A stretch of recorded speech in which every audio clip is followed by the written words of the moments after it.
Hello everyone. तो कैसे हैं आप लोग? उम्मीद है आप सब बिल्कुल स्वस्थ होंगे और अच्छे से पढ़ रहे होंगे। आपको लास्ट क्लास में होमवर्क दिए थे, तो जो होमवर्क दिए थे उसको तो डिस्कस करेंगे ही। हम लोग क्रॉसिंग द रिवर से रिलेटेड, कुछ एरोप्लेन से रिलेटेड है ना, रेंज से रिलेटेड, ये सब प्रॉब्लम पढ़े थे और उस पर बेस्ड आपको होमवर्क दिया गया। कुछ ऐसा क्वेश्चन जो थोड़ा डिफरेंट है उसका मैं कंसेप्ट सिखा दे रहा हूँ, और अगले क्लास में आप लोग जो भी क्वेश्चन पूछेंगे उसको बताने के बाद इस चैप्टर को एंड कर दूंगा। तो ठीक है, आइए बोर्ड पर एक क्वेश्चन पहले से लिखे हुए हैं। इसमें कह रहा है, ये motor boat travels the distance between two spots on a river in 8 hours and 12 hours down stream and up stream respectively. मतलब क्या हुआ, जैसे मान लीजिए रिवर में फ्लो इधर है, जिधर फ्लो होता है ना उसको डाउन स्ट्रीम बोलते हैं, ठीक ना। जैसे इधर फ्लो है तो ये डाउन स्ट्रीम हो गया, उल्टा चलेंगे तो अप स्ट्रीम बोलेंगे। कह रहा है इस रिवर में दो ठो स्पॉट है, मान लो पॉइंट ए है और पॉइंट बी है। ए और बी के बीच का जो गैप है वो डी है।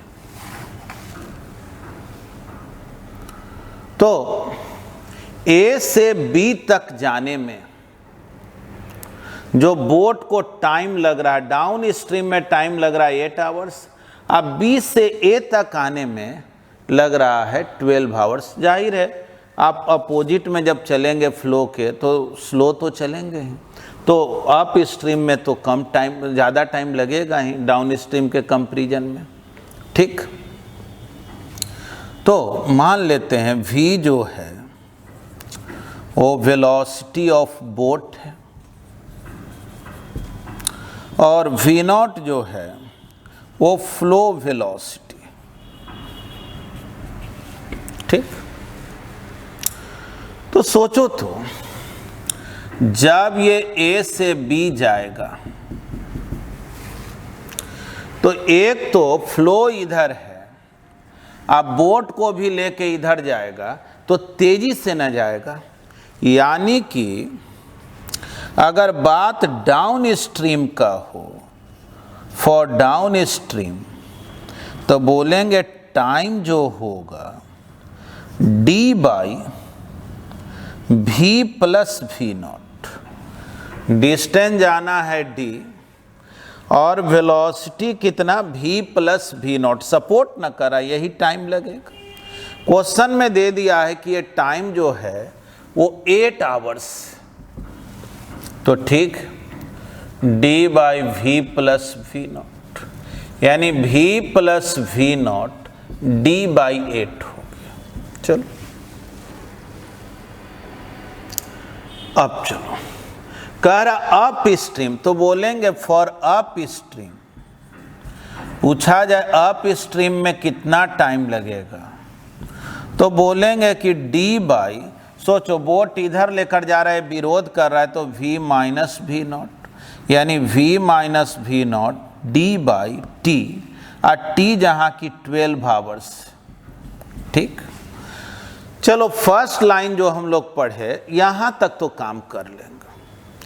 क्वेश्चन में कह रहा calculate the time taken by the boat to cover this distance in still water. कह रहा अगर पानी स्थिर होता तब ए से बी, चाहे बी से ए जाने में कितना टाइम लगता, क्योंकि तब तो दोनों टाइम इक्वल होता, कारण कि पानी स्थिर होता तो ना फ्लो सपोर्ट करता ना अपोज करता, है ना। तो स्टील वाटर अगर स्थिर होता वाटर तब टाइम कितना लगता, तो d बाई v बोल देते, v0 तो जीरो हो जाता, v0 तो जीरो हो जाता, सीधे जो है d by v, d distance जाना है, v स्पीड से जाना है, बोट का जो अपना स्पीड है उससे जाना है। यानी मुझे अगर v मालूम हो जाए तो प्रॉब्लम बन जाएगा क्या, d बाई v का वैल्यू मुझे निकालना है। यानी ये सोचो v कैसे निकलेगा, तो इन दोनों इक्वेशन को अगर ऐड करते, देखो तो फर्स्ट में सेकंड को ऐड करेंगे तो v0 cancel, two v equal to d by 8 d by 12, 2v equal to ये 24 हो गया 3d प्लस 2d, यानी कि 2v is equal to 5d by 24, भी कितना हो गया जी 5d बाई 48। चलो d के ही टर्म में बोट का स्पीड निकल गया। अब मुझे पता करना है कि स्टील वाटर में इसको कितना टाइम लगता है, स्थिर पानी होता तब कितना टाइम लगता, तो बोलेंगे भाई स्थिर पानी होता तो टाइम लगता d बाई वी।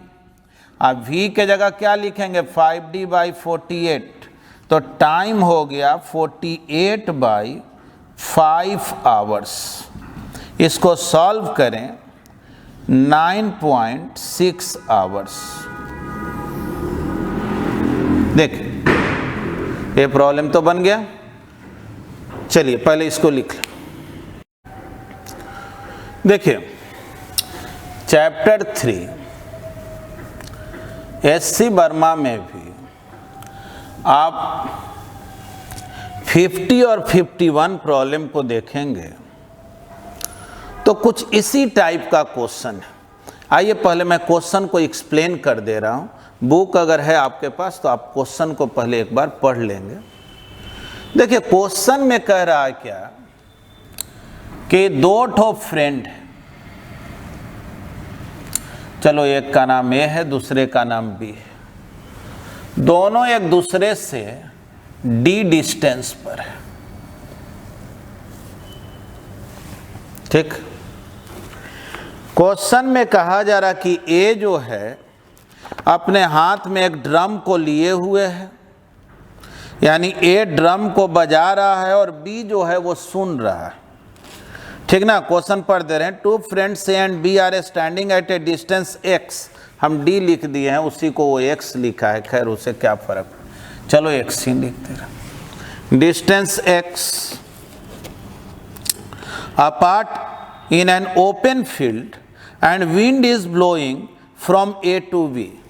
कह रहा हवा जो है ना वो ए से बी की ओर है, विंड का डायरेक्शन। ठीक,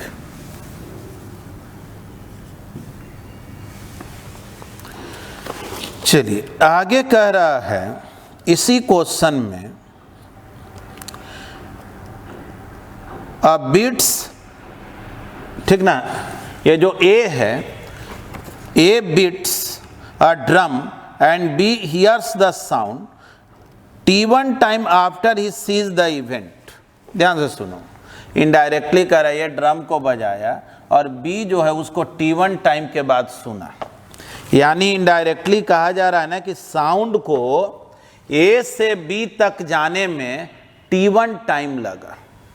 ठीक ना, ए से बी तक जाने में टाइम जो लगा साउंड को वो T1 है। तो ठीक है, ये विंड का स्पीड V0 है और साउंड का स्पीड अगर हम V मान लें तो बतलाओ तो T1 कितने के इक्वल हो गया। तो यहाँ से यहाँ डिस्टेंस x, सोचो वही बोट वाला ना प्रॉब्लम हो गया, डाउन स्ट्रीम हो गया, साउंड उधर ही जा रहा है जिधर विंड है, तो विंड सपोर्ट करेगा कि नहीं, यानी V प्लस V0, यानी V प्लस V0 हो गया x बाई T1। ठीक, अब देखो, अब इसी में कह रहा है कि ये दोनों फ्रेंड जो है अपने अब पोजीशन को चेंज कर लिया, यानी ए यहाँ आ गया और बी यहाँ आ गया। ठीक ना, ये अपने ड्रम को लिए हुए ए यहाँ आ गया। अब बतलाओ, अब साउंड, अभी ड्रम बजा रहा है तो साउंड जो है बी ए से बी तक आएगा, तो इधर आ रहा है और विंड उसको अपोज कर रहा है ना, विंड इधर है तो विंड तो अपोज कर रहा है। तो अब पूछा जाए कि कितना टाइम लगेगा, तो बोलेंगे x divided by v minus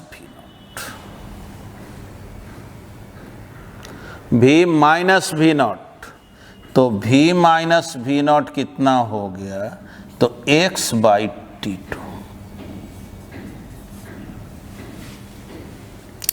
v plus V not हो गया x बाई टी वन और v माइनस वी नॉट हो गया x बाई टी टू।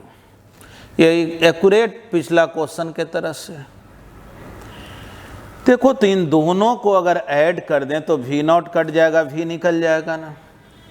यानी कि इक्वेशन फर्स्ट प्लस सेकंड करें तो लेफ्ट हैंड साइड में 2v बचेगा और राइट हैंड साइड में x by T one plus x by T two, x common हो गया, मतलब v कितना हो गया x बाई टू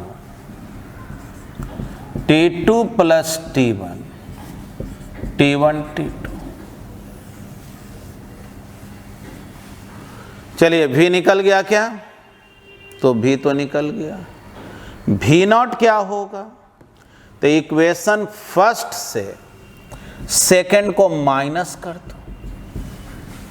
देखो इससे इसको माइनस करोगे तो v और v तो कट जाएगा, लेकिन माइनस करने पे ही प्लस v नॉट ना हो जाएगा, यानी तब आ जाएगा 2v not x 1 by T one 1 by T two. Minus कर दिए इससे इसको और इससे इसको, तब देखो तो v नॉट कितना आ गया जी? तो x by two T two minus T one into T two. बस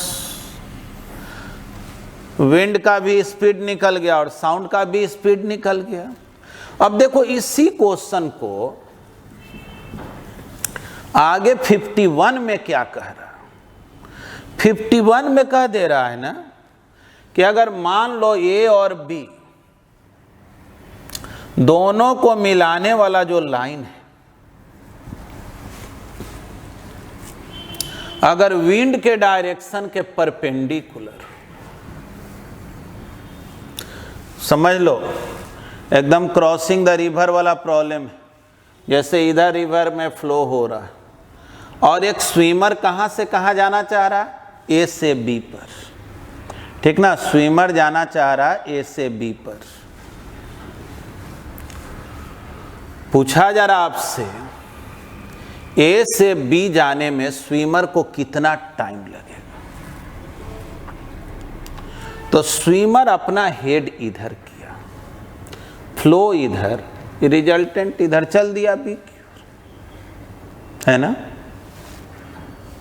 थोड़ा सोचो, स्विमर वाला केस में हम लोग पढ़ते थे ना कि भाई सामने पहुंचना है। देखो ये ड्रम को बजाएगा तो साउंड तो ऑल डायरेक्शन में जाएगा, लेकिन वही साउंड ना बी पर पहुंच पाएगा। जो साउंड अगर इधर चले और विंड लग के रिजल्टेंट इधर हो जाए, जिधर रिजल्टेंट रहता उधर ही ना जाएगा, कोई भी स्विमर हो चाहे साउंड हो। यानी हम लोग बोलेंगे कि जो साउंड इस डायरेक्शन में जा रहा था, विंड इधर हुआ और रिजल्टेंट इधर हुआ,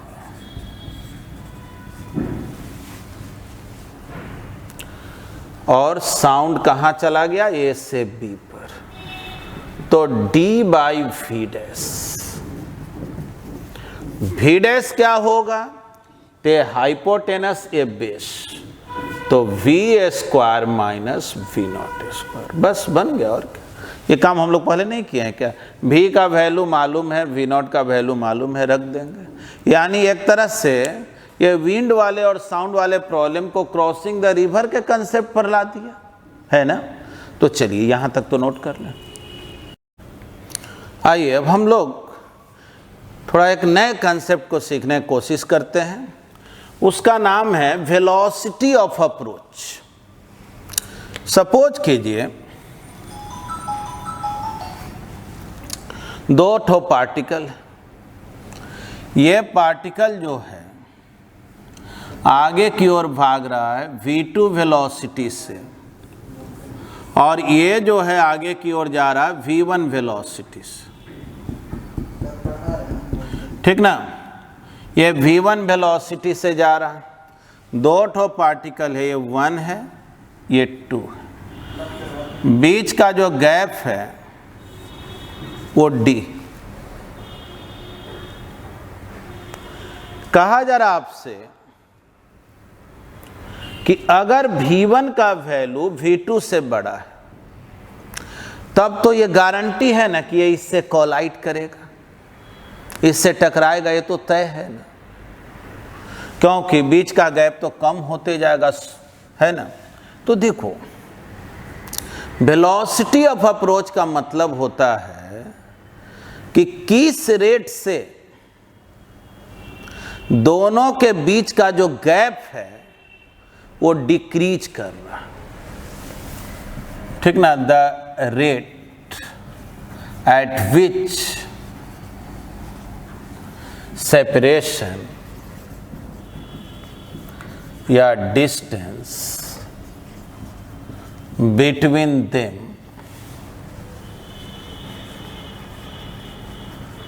decreases is called velocity of approach.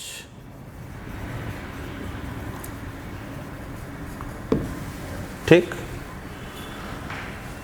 तो देखो जी, बीच का जो गैप है वो d, इसका वेलोसिटी v1 है, इसका v2 है।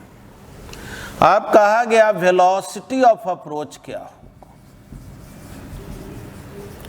वेलोसिटी ऑफ अप्रोच क्या होगा, तो बोलेंगे v1 माइनस v2।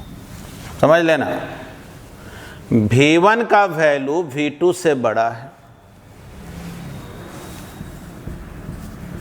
तो यहां पर थोड़ा सा ऐसे समझो, इस बात को यहां ना लिख करके देखो, यहां लिख देते हैं,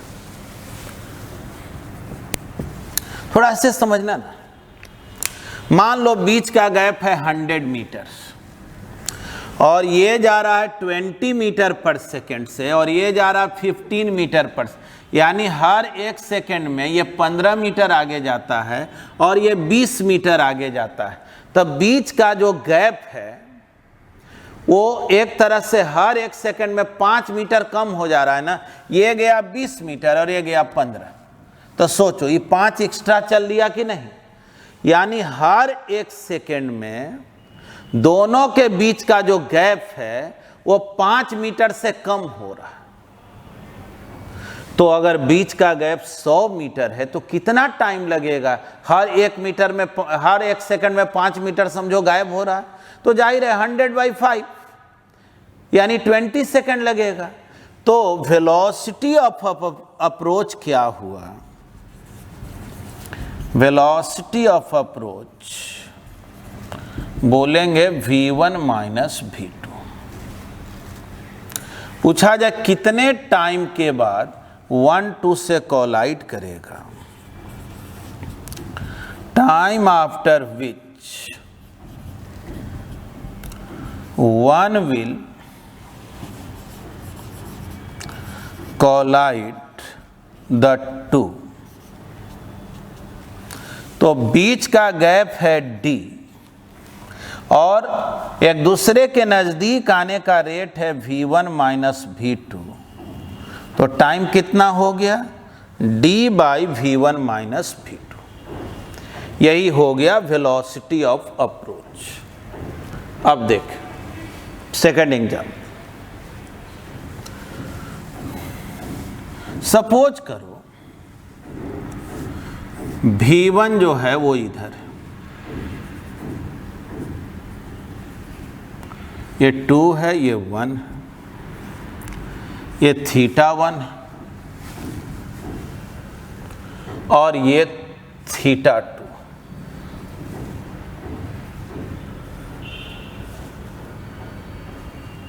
ठीक,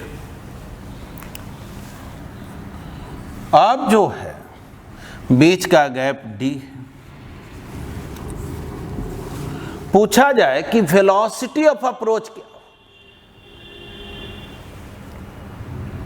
ये तो सीधा सीधा था, एक लाइन में था, तो देखो इसको भी सीधा कर लेना है, बहुत दिमाग नहीं लगाना है। ये देखना है कि 1 और 2 को कनेक्ट करने वाला जो लाइन है उस लाइन के अलोंग वेलोसिटी क्या है, तो इधर वेलोसिटी है v1 cos θ1 और इधर है v1 sin θ1। इसको अगर देखें तो इधर हो गया v2 cos थीटा 2 और v2 sin थीटा 2। जैसे वेक्टर को कंपोनेंट में ब्रेक करते हैं ना, वेक्टर ए है तो इधर ए cos थीटा, इधर ए sin थीटा। अब देखो ज़्यादा कुछ नहीं करना, 1 और 2 को जो मिलाने वाला लाइन है, जैसे यहाँ भी देखो 1 और 2 को जो मिलाने वाला लाइन है, उस लाइन के अलोंग वेलोसिटी क्या है? तो उस लाइन के अलोंग अगर वेलोसिटी देखें तो यहाँ v1 यहाँ v2, तो वेलोसिटी ऑफ अप्रोच हम लोग v1 माइनस v2 लिखते। अब इस लाइन के अलोंग, मतलब इन दोनों को कनेक्ट करने वाले लाइन के अलोंग कितना वेलोसिटी है? तो बोलेंगे v1 cos theta 1 v2 cos theta 2। अब पूछा जाए वेलोसिटी ऑफ अप्रोच क्या होगा, तो वेलोसिटी ऑफ अप्रोच हम लोग बोलेंगे v1 cos theta 1 minus v2 cos theta 2। अगर इसमें भी पूछा जाए कितने टाइम के बाद कोलाइड करेगा, time after which they will collide, तो बोलेंगे बीच का separation d, v1 cos theta 1 v2 cos theta 2। बस बन तो गया, और है ना। तो चलिए पहले तो यहां तक लिखे। देखिए एक इसमें स्पेशल केस होता है जिसको हम लोग बोलते हैं इन केस ऑफ एमिंग। देखिए इसका मतलब क्या हुआ, जैसे अभी कुछ देर पहले आप सीखे कि अगर 1 यहाँ है 2 यहाँ है, इधर v1 है इधर v2 है, ये थीटा 2 ये थीटा 1, बीच का गैप है d। पूछा जाए वेलोसिटी ऑफ अप्रोच क्या होगा, तो क्या बोले v1 cos theta 1 minus v2 cos theta 2।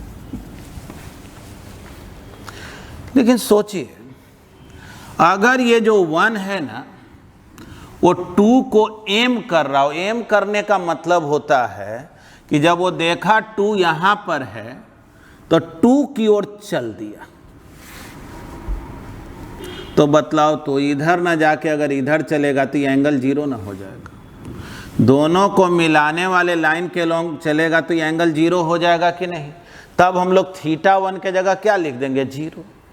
अब ऐसा भी हो सकता है कि अब कुछ देर के बाद 2 यहाँ पहुँच गया और 1 यहाँ है, 1 देखा कि अब 2 इधर है तो दोनों को मिलाने वाला लाइन ये ना हो गया, तो अब ये इधर चल दिया। अब क्या हुआ 2 यहाँ पहुँचा 1 यहाँ है, अब ये इधर चल दिया।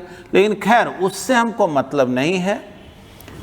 एम करने का मतलब होता है कि वो 2 को जिधर देख रहा उधर ही जा रहा है। यानी समझो ऐसे, मान लो 2 इस लाइन पे दौड़ते हुए जा रहा है और 1 यहाँ है, तो उसको एम कैसे करेगा, जब देखा यहाँ तो चल दिया इधर, जब 2 यहाँ पहुँचा तो ये चल दिया, तब ये अपना डायरेक्शन बदल लिया इधर, 2 यहाँ पहुँचा तो ये अपना डायरेक्शन, मतलब कि ये इसको एम करते हुए जा रहा है। तो एम करने के केस में 1 जो अपने वेलोसिटी को हमेशा 1 और 2 को जो मिलाने वाला लाइन है उसके अलोंग रखता है, तो जाहिर है जब उसके अलोंग रखेगा तो थीटा 1 0 डिग्री ना हो जाएगा। अब चलो तो कोई स्टूडेंट कहेगा लेकिन यहाँ तो सर थीटा 1 बन गया ना, तो बोलेंगे कि देखो अब तो लाइन ये ना हो गया, अब 2 यहाँ पहुँच गया तो लाइन ये, फिर तो ये 0 डिग्री पे ही ना जा रहा है। अब 2 यहाँ पहुँचा 1 यहाँ तो लाइन ये, तो फिर तो ये 0 डिग्री पे ही ना जा रहा है। मतलब कि एमिंग का केस जब भी कहा जाए ना तो थीटा 1 क्या हो जाता है 0 डिग्री। यानी 1 और 2 को जो मिलाने वाला लाइन है, ठीक ना, 2 चाहे जिधर भी जाए 1 हमेशा अपने वेलोसिटी को किधर डायरेक्टेड रखेगा 2 की ओर, यानी इस लाइन के अलोंग, ठीक ना। और मान लो ये एंगल है थीटा 2। तो पूछा जाए अब बतलाओ वेलोसिटी ऑफ अप्रोच क्या होगा। वेलोसिटी ऑफ अप्रोच क्या होगा, तो बोलेंगे कि जैसे लिखते थे v1 cos θ1 minus v2 cos θ2, तो θ1 के जगह 0 हो गया v1 cos 0 v2 cos θ2, यानी v1 माइनस v2 cos θ2।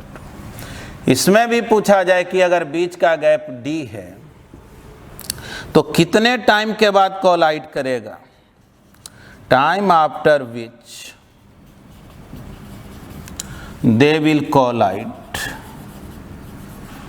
तो बोलेंगे बीच का gap d, velocity of approach v1 minus v2 cos θ2। बस हो गया आंसर। ठीक है, देखिए इसी में आप थोड़ा ऐसे समझें, देखेंगे जैसे v1 इधर 1 अपना वेलोसिटी इधर कर लिया, और सपोज करो 2 अपना वेलोसिटी इधर कर लिया। अब आपसे कोई कहे कि बतलाओ तो वेलोसिटी ऑफ अप्रोच क्या होगा, वेलोसिटी ऑफ अप्रोच क्या होगा, तो बोलेंगे कि देखो जी 1 और 2 को जो मिलाने वाला लाइन है उससे जो है v1 0 डिग्री का एंगल बना रहा है, यानी v1 cos 0 minus v2 cos, v2 कितना एंगल बना रहा है, तो देखो 180 ना, ये जो एंगल है v2 अगर इधर हो गया तो 180 ना, हाँ अगर v2 इधर रहता तो 0 डिग्री हो जाता, यानी कि ये cos 180 माइनस 1, तो देखो v1 प्लस v2 हो गया क्या, यानी जो हम लोग फर्स्ट एग्जाम्पल लिए थे जिसमें v1 और v2 दोनों आगे की ओर था, तो वेलोसिटी ऑफ अप्रोच आया था v1 माइनस v2, और देखो जब दोनों एक दूसरे के अपोजिट हो गया तब क्या हो गया v1 प्लस v2, यानी दो ऑब्जेक्ट एक दूसरे के अपोजिट में जाए और पूछे कि कितने टाइम के बाद कोलाइड करेगा, टकराएगा कितने टाइम के बाद, time after which they will collide, तो बोलेंगे d divided by v1 plus v2, है ना।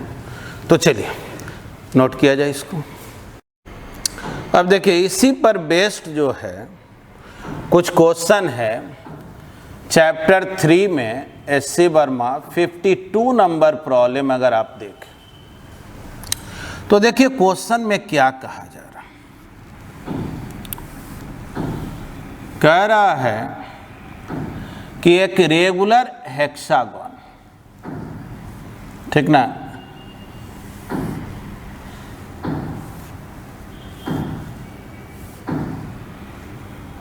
एक रेगुलर हेक्सागन है, थोड़ा सा फिगर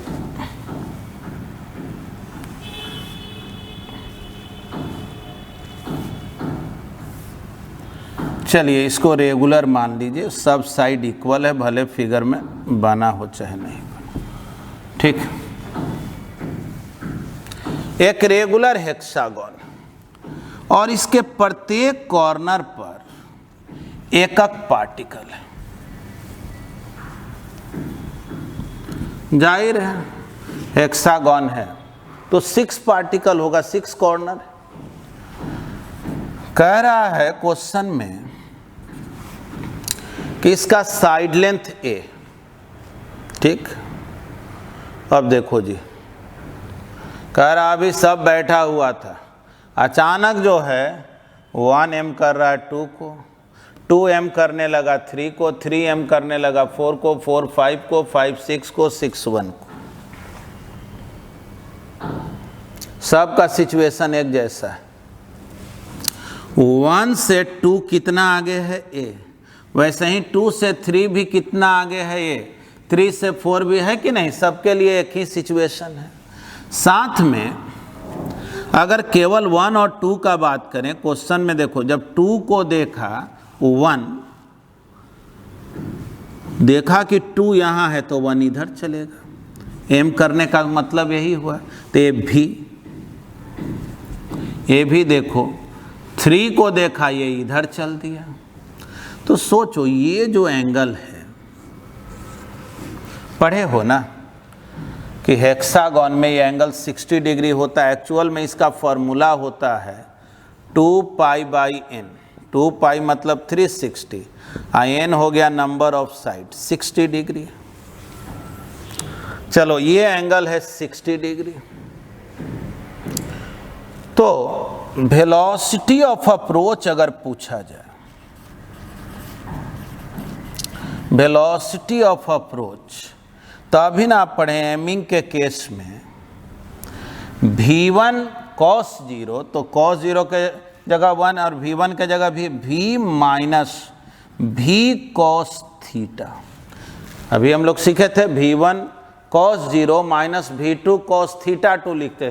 थीटा 2 के जगह थीटा है जो 60 डिग्री के इक्वल है, या डायरेक्ट लिखो ये 60 डिग्री है। तो ठीक है, v minus v cos 60, cos 60 1/2 होता है, v माइनस v/2 आ गया v/2। ये निकल गया वेलोसिटी ऑफ अप्रोच। पूछा जरा कितने टाइम के बाद कोलाइड करेगा, तो time after which they will collide.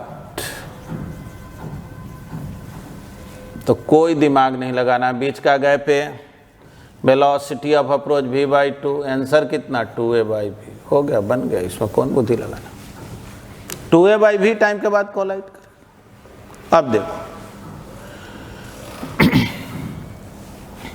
मान लो अगर क्वेश्चन ऐसे कहता, एक इक्विलैटरल ट्रायंगल है, साइड लेंथ a है, यहां पार्टिकल 1, यहां 2, यहां 3, 1 2 को एम कर रहा है, 2 3 को, 3 1 को। मतलब कितने टाइम के बाद कोलाइड करेगा, तो थोड़ा सोचो। तो हमको ये वाला एंगल चाहिए ना, और मालूम है ना इक्विलैटरल ट्रायंगल है, तो ये एंगल 120 होगा कि नहीं। तो जल्दी बोलो वेलोसिटी ऑफ अप्रोच क्या हो गया। तो वेलोसिटी ऑफ अप्रोच क्या बोले, 1 2 को एम करा, v minus v cos 120। cos 120 क्या होता है, तो cos 120 होता है -1/2, तो माइनस माइनस प्लस 3v/2। इसमें भी पूछे कितने टाइम के बाद कोलाइड करेगा, time after which they will collide. तो बोलेंगे क्या, बीच का गैप है, कोई 2 को देख लो, बीच का गैप है ये वेलोसिटी ऑफ अप्रोच, यानी 2a/3। यही तो हो गया। देखो जी, ये 2 क्वेश्चन हम लोग बनाए, लेकिन अगर ये पूछ दे कि ये सारे पार्टिकल किस पोजीशन पे कोलाइड करेगा, कहां पे कोलाइड करेगा, तो आप थोड़ा सा इसको समझना। मेथड तो समझ गया ना, अरे एग्जाम में तो कोई फोटो बनाने के लिए आता नहीं है, मेथड तो समझिए कि जल्दी जल्दी ये बन जाएगा। देखो मान लो 1 जो है, जब 2 को देखा यहां तो चला इधर, कुछ देर में 2 इधर चला गया और 3 इधर चला गया, तो 3 को देख करके 2 अपने पोजीशन को चेंज किया, काट के अपना डायरेक्शन चेंज करेगा ना। फिर 2 को देख करके 1 अपने पोजीशन को चेंज किया, क्योंकि उसी के अलोंग अपना वेलोसिटी रखना है। इसी तरह से 4 को देख करके 3, मतलब कि सब जो है अपने से आगे वाले को देख करके अपने पोजीशन को चेंज किया। फिर से जब आप मिलाएंगे तो क्या देखेंगे कि एक रेगुलर हेक्सागन बन गया, फिर से हेक्सागन बन गया। भले ये हेक्सागन छोटा होते जा रहा, फिर उसी तरह से 2 को इधर देखा तो 1 यहाँ चला आया, 3 को देखा तो यहाँ, मतलब कि ये जो हेक्सागन है वो छोटा होते जाए। सब अपने से आगे वाले को एम करेगा और हेक्सागन जो है वो छोटा होते चला गया। और इसी तरह से हेक्सागन छोटा होते होते सब कहाँ पे आकर के कोलाइड करेगा? सेंटर पे। यानी अगर इस 1 के पाथ को देखें ना, तो देखो 1 यहाँ था, कुछ देर के बाद यहाँ, कुछ देर के बाद, यानी 1 का पाथ कुछ ऐसा है, 2 का पाथ देखोगे कुछ ऐसा है, 3 का पाथ कुछ ऐसा है ना, 4 का देखो ऐसा, देख लो सब आकर के यहाँ कोलाइड कर। तो देखो जब नोट्स बनाना ना, तो इस बात को याद रखना कि जैसे हम फिगर ट्राई किए हैं वैसे ही ट्राई करना, तब बनेगा। मतलब क्या किए? पहले जो है हेक्सागन को छोटा करतेगा और फिर सारे पॉइंट को मिलाए हैं, है ना। अब तो आपके पास रिकॉर्डिंग रहेगा, आप उसको देख करके कर ही लेंगे। इसी तरह से इसमें अगर पूछा जाए तो ये भी अपना पोजीशन चेंज करेगा, 2 को देख करके ये आगे वाला वैसे ही समझो। ये जो इक्विलैटरल ट्रायंगल है छोटा होते जाएगा, इसमें भी जब मिलाएंगे बस इस तरह से आके सब सेंटर पे कोलाइड कर जाएगा। ठीक है, तो चलिए कुछ और एग्जांपल लेते हैं, पहले आप इसको नोट करें। आइए हम लोग क्वेश्चन एक देखते हैं, चैप्टर 3 एससी वर्मा का 21 नंबर। ये भी क्वेश्चन जो है वेलोसिटी ऑफ अप्रोच से रिलेटेड। तो देखेंगे क्वेश्चन में क्या कह रहा है कि कुछ बाइकर्स हैं जो 72 किलोमीटर पर आवर के स्पीड से आगे की ओर भाग रहा, ठीक ना, 72 किलोमीटर पर आवर के स्पीड से जा रहा, और पुलिस जीप जो है वो पीछा कर रही है। और पुलिस जीप जो है अपने वेलोसिटी को 90 किलोमीटर पर आवर की, इस टर्निंग के पास पुलिस जीप 10 सेकंड के बाद पहुंचती, यानी तब तक में ये जो बाइकर्स है 72 किलोमीटर पर आवर के स्पीड से जा रहा है, तो 10 सेकंड में तो कुछ आगे निकल गया होगा ना। देखो 72 किलोमीटर पर आवर्स का मतलब क्या हो गया, मीटर पर सेकंड में अगर बदलो तो 20 मीटर पर सेकंड, और ये क्या हो गया जी 25 मीटर पर सेकंड, यही ना। तो समझो 20 मीटर पर सेकंड वेलोसिटी से ये बाइकर भाग रहा, 10 सेकंड पहले मोटरसाइकिलिस्ट यहां पे था, तो 10 सेकंड में कितना आगे गया होगा, तो वेलोसिटी 20 मीटर पर सेकंड है ना, तो 10 सेकंड में जाहिर है 200 मीटर तो आगे जरूर चला गया। अब पुलिस का जीप यहां पहुंचती है, तो क्वेश्चन में यह पूछा जा रहा है कि कितने टाइम के बाद पुलिस जीप इसको कैच करेगी, और उतने टाइम में जीप के द्वारा कितना डिस्टेंस कवर होगा। तो ठीक, velocity of approach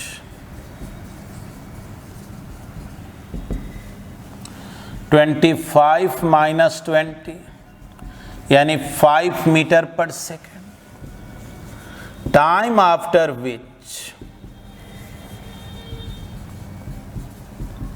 they will collide,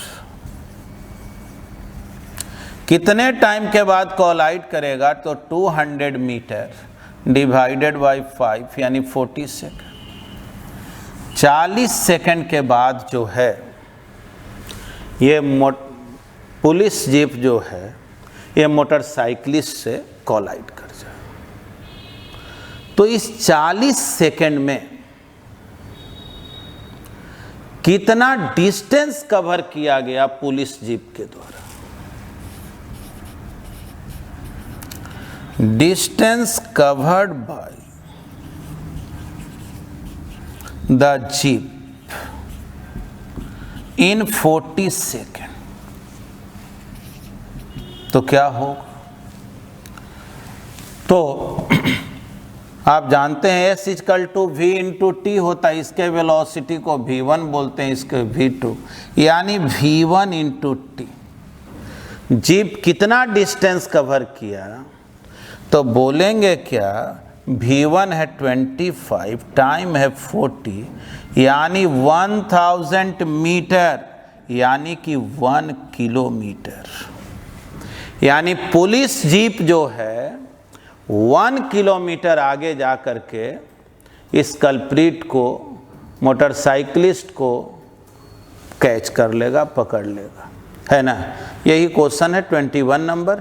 तो चलिए पहले इसको भी आप लोग नोट कर लें। आइए एक क्वेश्चन और देखते हैं, जो 22 नंबर प्रॉब्लम है चैप्टर 3 का, SC वर्मा का। देखिए इस क्वेश्चन में क्या कह रहा, car travelling at 60 kilometre per hour overtakes another car travelling at 42 kilometre per hour. ठीक ना, दो ठो कार है, आगे वाला कार जो है 42 किलोमीटर पर आवर से चल रहा है और पीछे वाला 60 किलोमीटर पर आवर से। कह रहा assuming each car to be 5 metre long. ठीक है, दोनों जो कार है ना वो 5 मीटर लॉन्ग है। चलो 5 मीटर लॉन्ग।